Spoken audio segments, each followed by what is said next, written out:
In this video, we talk about some of the rumors that have been circulating about Doctor Who after this.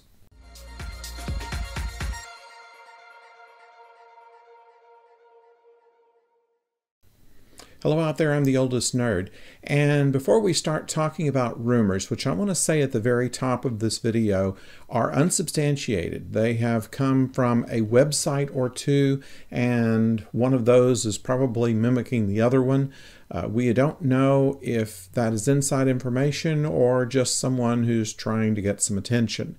We haven't seen it reprinted in any of the major newspapers across Britain or in the United States for that matter, and do not have any official confirmation from the BBC on any of this as well. Anyway, let's start out though with some interesting numbers from the show. From the very beginning of season 11, Rotten Tomatoes gave this a critic score of 96%.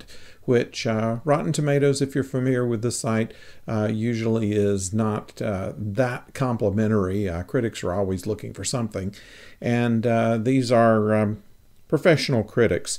The user base is somewhat more negative about that. We'll talk about that in a moment. Metacritic score was 78% with a user score of about 60%. This is on the first episode, and we don't have any numbers tracking the rest of the season after that as far as the critic scores and audience reaction is going. I would say that in much of the correspondence that I've gotten on this channel, it's kind of equally divided between the people who love the series and the people who do not like it.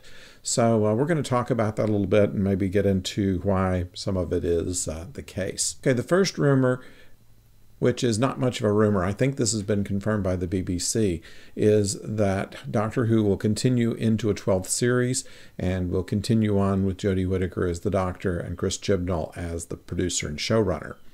Now, the numbers across the UK, as I understand them, have actually been up. There have been some publications that have said that they are down, but it depends on what they're measuring.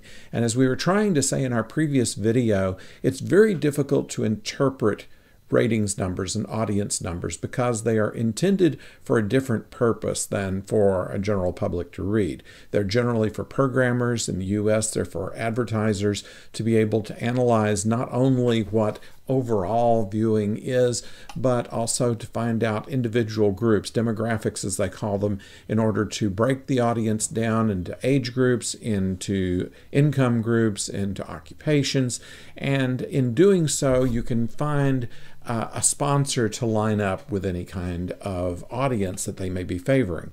So because of the way that these numbers are generated and the way that they're used, it's very difficult to take a look at them and say, this is how it is, and this is how it is compared to, say, 5 years ago, when you're actually measuring something completely different. As we pointed out in the last video, you are comparing time periods that are different.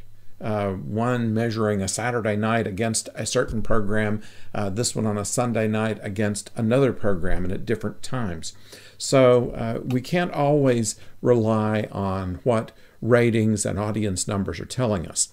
But that said, what we have seen in the latest consolidated ratings, which are including what's seen in the overnights, which are what some people are comparing, and then into the consolidated ratings, which is taking into account streaming. And some people say you can't count streaming. Well, you can. You can count streaming actually easier than you can TV viewing, because TV viewing is based on surveys and streaming is based on actual count. I mean, we have the same thing with YouTube in that we can tell pretty much how many people watch our videos.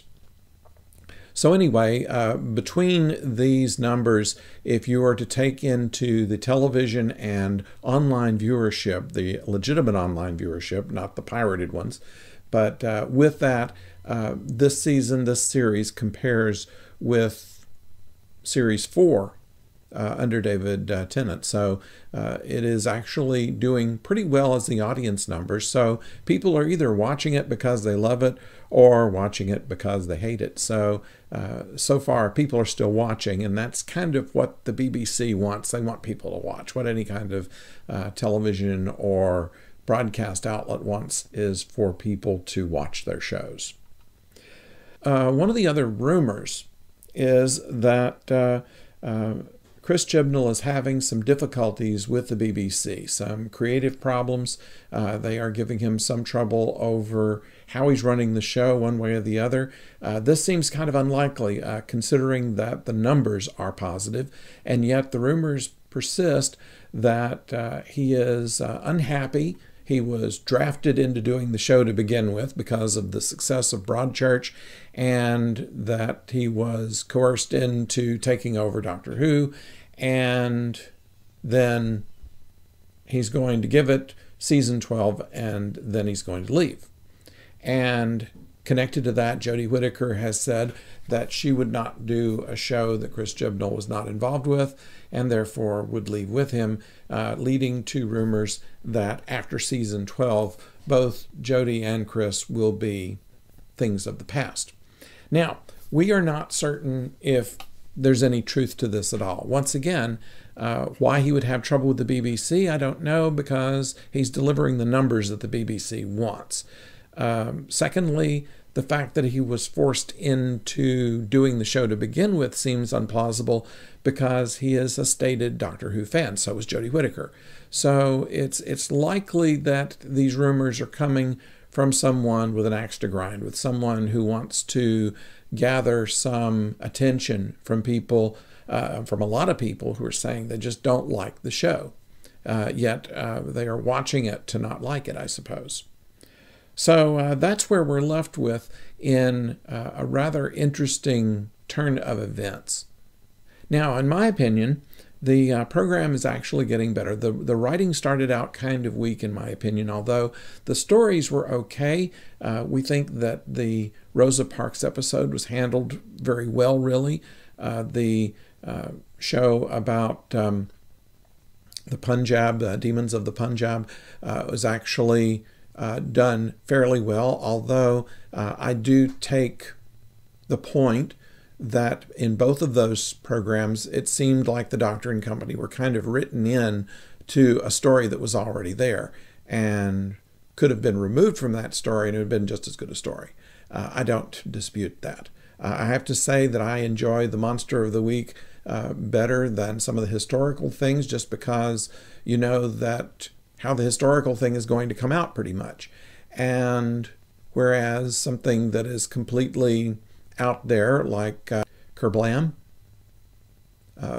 was very much a puzzle, very much in the style of Moffat, who loved to write puzzle type of shows and did very well at many of them. And so, despite the fact that a lot of people didn't like the way Moffat wrote because nobody ever stayed dead. And then there's been some people that have said this time that there are a lot of people dying. Well, that's not unusual in Doctor Who either. So that's kind of where we're standing right now. We'll have, of course, a review of the next Doctor Who episode, which I understand is going to go back to the Salem witch trials, another historical one, and see how they handle that and who writes it, more importantly.